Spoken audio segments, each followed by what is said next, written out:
بھئی تو غیر نبی کی بات کرتا ہے، تیرے جیسا فاسق و فاجر اور بد عقیدہ بھی اس کے پاس بھی 2 آئے ہوئے ہیں، نہیں ہے؟ تم کہتے ہو نبیوں کے علاوہ فرشتے ہی نہیں آتے ہیں جی، یہ اعتراض کرتے ہو قبلہ عالم نور محمد مہاروی کے پاس رحمۃ اللہ علیہ، ان کے پاس فرشتے کیسے آ گئے؟ یہ جھوٹ ہے، یہ سب غلط ہے، یہ یوں ہے فلاں، نعوذ باللہ۔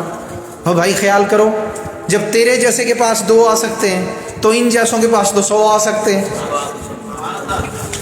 ان جیسوں کے پاس، اب میں 100 بھی کہوں تو کم ہے، میں کہتا ہوں 100 تو ان کے ایک وظیفے سے آ سکتے ہیں، 100 تو ان کے ایک وظیفے سے آ سکتے ہیں۔ جو یہ سمجھتے ہیں نا کہ نہیں آ سکتے، تو ان کو اس آیت سے سبق پکڑنا چاہیے۔ میرا استدلال یہی آیت ہے، کیا؟ تتنزل علیہم الملائکہ، تتنزل علیہم الملائکہ، اترتے ہیں ان پر فرشتے۔ اب جن پر فرشتے اتر رہے ہیں یہ نبی نہیں ہے، کون ہے؟ ان الذین قالوا ربنا اللہ ثم استقاموا، یہ وہ ہیں جنہوں نے کہہ دیا رب ہمارا اللہ ہے۔ اگر نبی ہوتے تو یہاں نبیوں کا معاملہ ہوتا، پتہ لگا غیر نبی ہیں، نبی نہیں ہیں۔ اور غیر نبی جتنے بھی ہیں وہ سارے ولی ہوتے ہیں، کوئی چھوٹے کوئی بڑے۔ اللہ اکبر۔ تو اولیاء کی بارگاہ میں فرشتوں کا آ جانا یہ کوئی اچنبے کی بات نہیں ہے، اب یہ قرآن سے ثابت ہو گیا، ٹھیک ہے نا؟ نہیں تو کوئی دوسرا ترجمہ کر لائے اس کا، یہی بنے گا جہاں سے پھیر پھار کے لاؤ گے نا، چکر کٹا کے، یہی بنے گا۔ بات سمجھ میں آ گئی؟ ایک اور آپ کو بات سناؤں، وہ یہ ہے جواہر خمسہ۔ یہ کتاب ہے حضرت محمد غوث گوالیاری رحمۃ اللہ علیہ۔ آپ فرماتے ہیں کہ حضرت بایزید بسطامی، بولو، حضرت بایزید بسطامی رضی اللہ عنہ رحمۃ اللہ تعالی علیہ، آپ کی مبارک ہستی وہ ہے کہ آپ نے حضرت غوث گوالیاری رحمۃ اللہ علیہ، آپ فرماتے ہیں کہ جب حضرت بایزید بسطامی ایک مرتبہ ایک دعا تھی، فرمایا جب وہ یہ ایک دفعہ دعا پڑھتے، فرمایا 70,000 ملائکہ فرشتے، 70,000 فرشتے اور 70,000 جنات اللہ کی ہیبت سے فرشتے عرش کے نیچے سجدہ کرتے، جنوں کے لیے جو جگہ مقرر ہے وہاں پر سجدہ کرتے، صرف ایک مرتبہ دعا پڑھنے سے۔ اللہ اکبر۔ تو سمجھ میں آئی کہ ان کی ایک دعا کے تابع 70,000 فرشتے، 70,000 جنات۔ اللہ اکبر، ٹھیک ہے نا؟ اور ثبوت کہاں سے؟ تتنزل علیہم الملائکہ، قرآن پاک کی آیت سے۔ تو اس لیے میرے دوستو، جو اپنی خواہش کو تابع کر دیتے ہیں وہ مومن ہو جاتے ہیں۔ اللہ ولی الذین آمنوا، یہ ہمیں بتاتا ہے کہ کامل مومن کو ہی ولی کہتے ہیں، کامل مومن کو ہی ولی کہتے ہیں۔ آج تو اہل سنت میں بھی کئی لوگوں کا عقیدہ بن گیا کہ جی یہ جو موجودہ دور ہے اس میں ولی نہیں ہو سکتے، صالح ہو سکتے ہیں۔ میرا ان سے سوال ہے، وہ کوئی بھی ہوں، میرا ان سے سوال ہے کہ تمہارا یہ سبق ہے اس وقت اور تم نے عقیدہ بنا لیا کہ اس وقت میں کوئی ولی نہیں ہو سکتا، تو یہ تو معاملہ تمہارا نظریہ اس حدیث کے خلاف ہے جس کے اندر 356 اولیاء کا ذکر ہے جو صاحب ڈیوٹی ہوتے ہیں، صاحب تکوین ہوتے ہیں، جو تکوینی امور دنیا کے چلاتے ہیں۔ حضرت خضر علیہ السلام غوث پاک کے پاس آئے تھے، جلدی کتب دے دیں، آپ نے دیا تھا بھی نہیں دیا تھا؟ بولو یار، دیا تو کیوں اتنی جلدی آئی؟ کیا تھی بھئی اتنی جلدی؟ فرمایا نہ کوئی علاقہ اپنے کتب کے بغیر خالی نہیں رہتا، یہ اللہ کا قانون ہے، ٹھیک ہے نا؟ اللہ اکبر۔ کنویں کے مینڈک نہ بنو، بس یہی جو ہمارے کنویں میں یہی سب کچھ ہے، اس کنویں سے باہر نکل، ذرا دیکھ سمندر بھی موجود ہے جو تیری نظروں سے اوجھل ہے۔ اللہ اکبر۔ نور پاک آمدہ در مشت خاک، نور پاک آمدہ، حضرت بابا فرید رحمۃ اللہ علیہ فرمایا نور پاک آمدہ در مشت خاک، کور چشمہ را ولے روشن نیم۔ فرمایا کہ نور تو آ گیا مٹھی بھر خاک میں، پر ان کا کیا علاج ہے؟ جن کے پاس آنکھیں ہیں اس میں روشنی نہیں ہے، آنکھیں ان کی کام نہیں کرتی، کورے چشمہ را ولے روشن نیم۔ فرمایا ان کا کیا علاج ہے کہ جن کے پاس آنکھوں میں روشنی نہیں ہے، بس چہرے کے اوپر دو دیدے تو ہیں پر دیکھنے والی آنکھ نہیں ہے۔ آنکھ والا تیرے جوبن کا تماشا دیکھے اور دیدہ کور کو کیا نظر آئے اور کیا دیکھے۔ تو آج تو یہ جناب عقیدہ اہل سنت کے اندر رائج کیا جا رہا ہے کہ جی اس دور میں صالحین ہو سکتے ہیں، ولی نہیں ہو سکتے۔ بھائی ولی نہیں ہو سکتے تو وہ جو تا قیامت تک کے لیے حدیث ہے، اس حدیث کو کہاں لے جاؤ گے؟ اس حدیث کو کدھر لے کے جاؤ گے؟ پھر وہ اولیاء کا نظام ختم ہو چکا ہے جو 356 کا ہے، جو صاحب تکوین ہے۔ اور یاد رکھنا یہ تو دور ابھی وہ ہے، یہ وہ دور نہیں ہے کہ جس میں تلوین والے ختم ہو جائیں اور تکوین والے رہ جائیں۔ اس دور میں تو تلوین والے بھی موجود ہیں اور تکوین والے بھی موجود ہیں۔ اب آپ کو کہ حضور یہ مشکل میں ڈال دیا تلوین اور تکوین۔ بھائی بات یہ ہے صاحب تکوین انہیں کہتے ہیں جن کے ذمے اللہ نے حضور کی کچہری پاک کے ذریعے باطنی ڈیوٹیاں لگائی ہوتی ہیں۔ کسی کا کوئی فرض منصبی ہے، کسی کا کوئی ہے، کوئی اوتاد ہے، کوئی کلندر ہے، کوئی قطب ہے، کوئی قطب عالم ہے، کوئی قطب الاقطاب ہے، کوئی غوث ہے، اللہ اکبر۔ تو وہ جو ڈیوٹیاں ہیں وہ ان باطنی لوگوں کے سپرد ہوتی ہیں۔ وہ 356 کا نظام جو حدیث پاک میں ہمیں ملتا ہے، ٹھیک ہے نا۔ اور ایک حدیث پاک میں ہمیں یہ بھی ملتا ہے، میرے آقا علیہ الصلوۃ والسلام نے فرمایا دنیا میں ایک وقت میں 80 ابدال ہوں گے، جن میں سے 40 ملک شام میں ہوں گے، باقی 40 پوری دنیا میں ہوں گے۔ بھائی ملک شام ختم ہو گیا ہے، اچھا پوری دنیا ختم ہو گئی ہے، بھائی دنیا موجود ہے تو ابدال بھی، شام موجود ہے تو ابدال بھی۔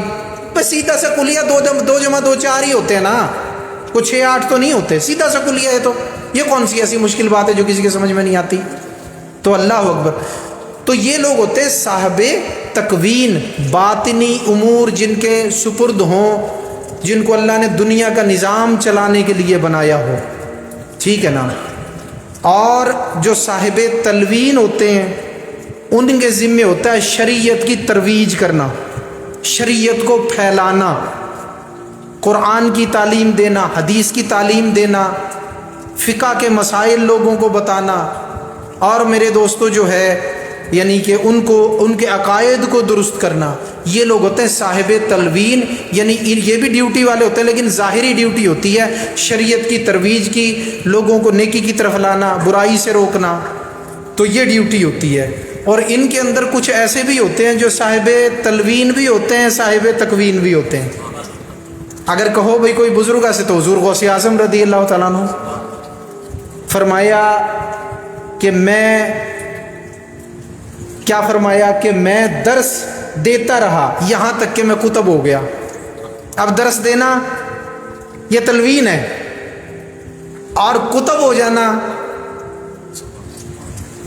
یہ تکوین ہے، ٹھیک ہے نا۔ تو کام بعضوں کا تلوین سے شروع ہوتا ہے اور تکوین تک پہنچ جاتا ہے۔ تو ان میں سے کچھ ایسے بھی ہوتے ہیں، اور یہ نہیں، بعض تو ترقی کا معاملہ بتایا نا، بعض کی تکوین کی ڈیوٹی بھی ہوتی ہے اور تلوین کی ڈیوٹی بھی ہوتی ہے۔ شریعت بھی پھیلاتے رہتے ہیں، باطنی معاملہ بھی ہوتا رہتا ہے، اسلام کی مدد بھی ہوتی رہتی ہے، جنگیں بھی لڑتے رہتے ہیں، مسلمان فوجوں کی مدد بھی کرتے رہتے ہیں، کافروں کو شکست بھی دیتے رہتے ہیں، شریعت کی تبلیغ بھی کرتے رہتے ہیں۔ تو یہ ایسی میرے دوستو یقین کرو اگر اولیاء دنیا میں نہ ہوں تو یہ دنیا قائم نہیں رہ سکتی، یہ دنیا قائم نہیں رہ سکتی۔ جب تک اللہ والے موجود ہیں دنیا قائم ہے۔ حدیث میں بھی یہی فرمایا گیا پہلے اللہ والے جائیں گے، ٹھیک ہے نا، پھر یہ ساعت قائم ہوگی۔ فرمایا لا تقوم الساعۃ، اس وقت تک وہ ساعت قائم نہیں ہوگی جب تک اللہ کرنے والے موجود ہیں۔ اور یہ جو اللہ کرنے والے ہیں انہی کو تو ہم اللہ والے کہتے ہیں۔ بات سمجھ میں آ رہی ہے بھی نہیں آ رہی؟ آج کا درس جو ہے ماشاءاللہ بڑا آسان ہے، معاملات مشکل تھے لیکن جب رب تعالیٰ وذالک علی اللہ یسیر، اللہ کے لیے تو سب آسان ہے، وہ آسان کر دے، اس کے لیے کیا مشکل ہے؟ اس نے اپنے اتنے مشکل کلام کو آسان کر دیا، ٹھیک ہے نا۔ تو بات کو اگر وہ آسان کرے تو اس کی قدرت ہے، وذالک علی اللہ یسیر۔ تو یاد رکھنا کہ حضور علیہ الصلوۃ والسلام کے لائے ہوئے کے جو بالکل تابع ہو جائے، جس کی خواہش کا مرکز دل ہے، جس کا دل اللہ و رسول کی مرضی کے تابع ہو جائے، وہ لائے ہوئے کو قبول کر لے اور اسے حرز جان نہیں بلکہ اپنی جان بنا لے۔ جب اپنی جان بنا لے گا میرے دوستو، تو پھر کیا ہوگا کہ وہ شخص اللہ کا ولی ہو جائے گا۔ اور جو چیز فرمائی گئی ہے یہ مجاہدہ نفس ہے، اور مجاہدوں میں ہمارے بزرگ فرماتے ہیں بہترین مجاہدہ شریعت کی پابندی ہے، اور اسی کا اس حدیث میں فرمایا گیا ہے۔ تو لہٰذا مجاہدہ بھی ثابت، اولیاء کے پاس فرشتوں کا آنا بھی ثابت، اور اولیاء کے تصرفات بھی ثابت، اور اس دور میں ان کا ہونا بھی ثابت۔ تو یہ ساری چیزیں ماشاءاللہ اسی حدیث پاک کے درس سے جو ہیں وہ ثابت ہو چکی ہیں، ٹھیک ہے نا۔ تو لہٰذا ہمیشہ اصلی بزرگوں کے پاس آتے جاتے رہیں، ان سے منسلک رہیں۔ آپ اگر کہیں نا کہ حضور عام بندے کے پاس تو نظر نہیں ہوتی، وہ کیسے پہچانے؟ آج کل تو رہزن بھی جو ہے رہبر کا لباس پہن لیتے ہیں، تو کیسے پتہ چلے گا کہ اصلی اللہ والے ہیں یا کوئی نقلی معاملہ ہے؟ کیسے پتہ چلے گا؟ کوئی حضور ایسی کوئی چیز بتا دیں کہ عام بندہ پہچان لے۔ اللہ والے تو نظر ہوتے ہیں، وہ تو پہچان لیتے ہیں بھئی یہ بندہ صرف لباس پہن کے بیٹھا اصلی نہیں ہے، لیکن عام بندہ پہچان لے حضور وہ کیسے؟ تو بڑا آسان نقطہ دے رہا ہوں آپ کو، بالکل کھرا کھوٹا خود ہی الگ کر لو گے۔ بولو ذرا درود پاک پڑھو۔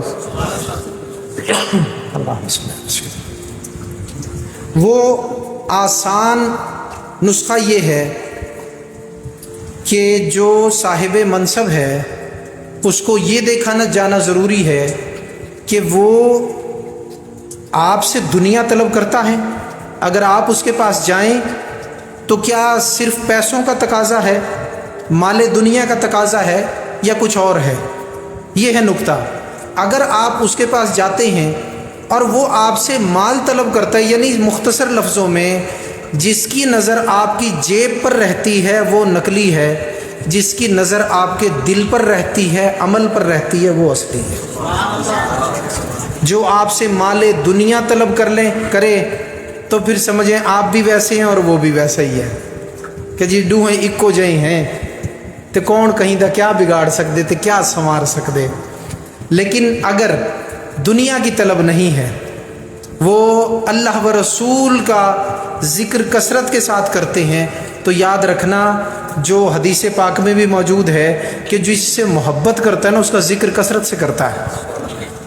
تو جس کے دل میں اللہ و رسول کی محبت ہوگی وہ اللہ و رسول کا ذکر بھی کثرت سے کرے گا، اور اللہ و رسول کی محبت کی طرف آپ کو بلائے گا، شریعت کی طرف آپ کو بلائے گا، قرآن و حدیث اور سنت کی طرف آپ کو بلائے گا، اور بغیر لالچ کے بلائے گا۔ اگر کہیں ایسا ہے تو سمجھ لینا کہ یہ اصل اللہ والے ہیں۔ میں یہ مانتا ہوں، تسلیم کرتا ہوں کہ 90% وہی والا کھاتا ہے جو پہلے کیا، اب تو شاید کہ 10% یہ ولایت کے لحاظ سے، یعنی جو لوگ تبلیغ کرتے ہیں اور دنیا سے مقصد نہیں رکھتے، آنے والوں سے دنیا کی طلب ہی نہیں کرتے بلکہ آنے والوں کو بھی خدا طلبی پہ لگا دیتے ہیں، ایسے لوگ بہت کم ہوتے ہیں، لیکن ہوتے ضرور ہیں۔ جیسے ابھی کہا کوئی وقت اللہ والوں سے خالی نہیں ہوتا۔ 356 کی تعداد تو پوری رہتی ہے، لیکن دوروں کے لحاظ سے تلوین والوں کی تعداد کبھی گھٹ جاتی ہے کبھی بڑھ جاتی ہے، لیکن وہ بھی ہر دور میں موجود رہتے ہیں۔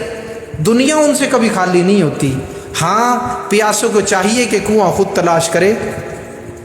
اگر داتا صاحب رحمۃ اللہ علیہ کئی ملکوں کا سفر کر سکتے ہیں، اور حضرت خواجہ معین الدین چشتی اجمیری رحمۃ اللہ علیہ 20 سال تک دنیا کے مختلف خطوں میں سفر کر سکتے ہیں، اور میرے دوستوں اولیاء کرام کثرت کے ساتھ سفر کر کے تکلیفوں کو برداشت کر کے بزرگوں کی تلاش کر سکتے ہیں، تو ہم تو زیادہ گناہ گار ہیں، ہمیں تو بہت محنت کی ضرورت ہے۔ گو کہ ہم کر نہیں سکتے، لیکن پھر بھی جتنا قدر کر سکتے ہیں اللہ والوں کی تلاش کو بھی جاری رکھنا چاہیے، اور اگر کوئی مل جائے تو پھر اس کے دامن کو چھوڑنا بھی نہیں چاہیے۔ اللہ تبارک و تعالیٰ سے دعا ہے کہ آج کے اس درس حدیث سے اللہ ہمارے عقائد کو بھی درست فرمائے، اعمال کو بھی درست فرمائے، اور اللہ اپنے اور اپنے محبوب کی اللہ اپنے محبوب کے لائے ہوئے پر ہماری خواہشات کو اس کے تابع فرمائے اور دل کی مرضی کے ساتھ اس پر عمل کی توفیق عطا فرمائے، اور اللہ اپنے چنے ہوئے بندوں میں شامل فرمائے۔ جتنے آئے اللہ سب کے مسائل پریشانیوں کو حل فرمائے۔ وما علینا الا البلاغ المبین۔